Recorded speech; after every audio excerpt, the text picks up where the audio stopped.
I-comment nga guys kung anong klaseng bato ito, kung anong klaseng biyaya ng Diyos ito. May kintab-kintab guys. Kumikintab-kintab guys oh sa loob. Hindi siya basta-basta na bato. Tingnan nyo naman sa labas. Ordinaryong bato lang kung makikita ninyo. Pero pagdating naman sa loob, dito guys oh, kumikintab-kintab. Para siyang mga kristal sa loob. Pag-comment naman po kung sino pong may alam nito. Kung ano ba ito. Tingnan nyo naman guys. Ang ganda.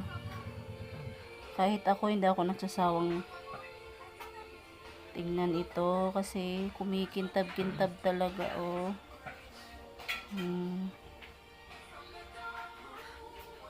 Comment lang po kung sinong may alam kung ano ito.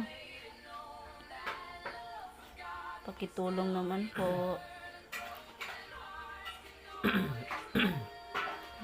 Comment below kung alam nyo kung ano yun, kung ano to, mahalaga ba siya hindi, o mapakinabangan ba o hindi.